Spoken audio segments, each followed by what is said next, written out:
Welcome to Community Conversations. I'm Frederick County Executive Jan Gardner. Today, my guest is our new Communications Director, Vivian Laxton.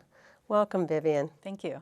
So we're excited to have you here today, and I really want to announce to our viewers that I've expanded our communications staff. We'll now have 2 people, and you'll be one of them as our communications director. So to start off, can you tell our viewers a little bit about your background, your experience? Sure. Well, I've been in communications my entire career, but it's really been a 2-part career. I started in journalism, and I've worked in newspapers for more than a dozen years, in both daily and weekly papers, and I helped launch the Gazette when it came to Frederick County many years ago. And then after newspapers, I moved into the public sector and started working for local government, and I worked in Carroll County, and most recently I was at the state of Maryland heading up one of their agency public affairs offices. So you have great connections with the media and understand it from the media perspective and how they want to take what information we put out and shorten it down into little bits of information. Right. And really the complex job of really getting the information out there that we think the public needs to know. And so it's an important job. Well, I'm looking forward to it. So maybe you can talk a little bit about some of your experiences, some of the ideas you might bring to the job, particularly when it comes to things like social media and using, our video services to try to help support getting information out to people. Absolutely. Well, we're very fortunate to have a very talented video services group, and they have a great product that people who have cable have watched for many years and may not realize if they don't have cable that they can now see it online. So I want to make sure that people are aware of our YouTube channel. We're sharing these videos on social media accounts and really reaching out to people where they're looking for their news these days. Yeah. Now, I hear that, with newspapers going online, that people are often more likely to click on the little video clips and to get that 30 seconds or 1-minute clip rather than read an article. So how do you think that's changed things? Well, it's certainly making us focus a little more, making sure that we're more concise in getting our message out to people and thinking visually about things, because you're right, people are way more likely to look at a video than they are to read a long story. So we just need to make sure that we're putting information out for the generation that prefers videos, as well as making sure we don't leave behind the generation that prefers more traditional means. So what about Twitter and Instagram? Love them. They're great. But they're definitely a challenge because you're putting things out in a much shorter message format. But it gives us a great opportunity as county government to have 2-way communication with the public.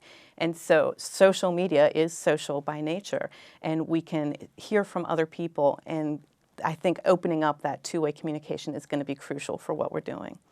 Well, while we use Facebook and I use Twitter, sometimes we're just really not accustomed to it yet. So how can we boost those so that more people can connect with us through social media? Well, I think every chance we get, we promote it, and we cross-promote it from different other avenues. So when we put out press releases that people may be reading online, we mention that we have these accounts and have links to it. And the website, we already have links to it. So every opportunity we get, we promote all the different avenues and ask other people to promote for us. So if they see something they like, share it on their social media accounts, and people will start coming to us. Okay. Can you talk about what your responsibilities are and what your visions for this position might be? Sure. Well, openness and transparency in government is one of your top priorities, and it's my job then to make sure that we create avenues for the openness and transparency. And one of the things that we're going to be doing is pulling together the communications staff. You mentioned that the video services folks, and that there was one other person in communication, and that's our public information officer, Robin Santangelo, who's been the voice of Frederick County for 14 years. Right. So we're going to be pulling them all together as a single team and working together to create opportunities for partnerships and relationship building in the community and getting the message out from the county executive's office. Okay. There's a lot of good things happening in Frederick County government, and we do try to let people know about those events and those new initiatives that all of our departments and agencies have. Right. And I also really want people to know about the new initiatives that I put forward, whether it's legislative or something that's really falls more in the management or administrative arena. So if I put together something that's administrative, it often goes to the council. And sometimes people confuse the roles between the county executive and the county council because it's something new. Absolutely. So there's a real education that needs to happen to tell people how charter government works. And I think we can do a better job of defining those roles and responsibilities so the public is more aware. Right, and we'll start here within Winchester Hall, and if people here understand the difference, they can take the message out on our behalf as well. So I think people working on different fronts will make a difference. Okay. Because some of the things I might want to do is, yes, generally when I send something to the council, I often don't announce it first, and so it's not always clear that it's coming from me. So that's something I want to start doing, is to really do that advance work, Right. so that people know where that legislation came from and why it's being initiative, and maybe to do some explanation before the council talks about it. Right, and we have a lot of opportunities, and we can meet with people and explain the concepts before they go out to report on them with the general media. And if they understand ahead of time why you're doing something that you're doing, then I think it'll make it easier for them to get the message out as well. Yeah. Everybody wants instant information.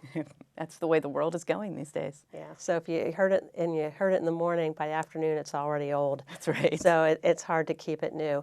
We also have a lot of new reporters, that come to talk to us, both on our local TV station and in our local newspapers, and even with our radio stations. Right. So how would you suggest we outreach to our media contacts? Well, I plan to be reaching out to all of the local outlets directly in my first couple weeks on the job, and I'd like to invite all of them to come in, and when we have initiatives or maybe more complex issues, have time with them to sit down with the staff people and understand an issue before we expect them to go out and report on it, because the expectation for us has always been that the reporters become experts on a topic in a day, and it's taken us longer to become experts, so we need to give them a chance to understand what we're looking for in the reporting.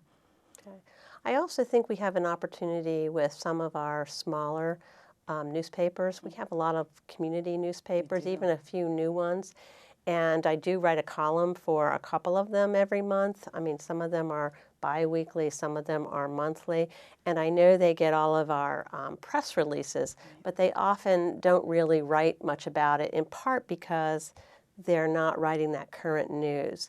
So what ideas would you have, since you've worked for a weekly, Right. to really try to engage some of these monthly and bi-weekly print media? I think a lot of it will be good planning on our part, knowing that they work on deadlines that are further out than a daily paper or the radio stations and TV stations do, letting them know ahead of time when we're going to be working on things, and just working with them, just establishing that relationship, because just getting a press release is one thing, but if you can call up somebody and talk to them and say, hey, in a couple weeks we're going to be doing this, you might want to consider assigning a story about this topic.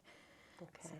Well, we're excited to have you on board. We're looking forward to having a lot more communication going out there to our citizens, to amping up our social media and our video enterprises, and to really use both those traditional and non-traditional methods, because I think the method of communication is changing. Absolutely. And we need to change with it, and we need to make sure that people know what their government is doing, because that's how they can then participate and help us move the Frederick County forward. And the better educated the population is on the issues, the better everything will run countywide. So I'm really looking forward to serving my own community. Thank you for the opportunity.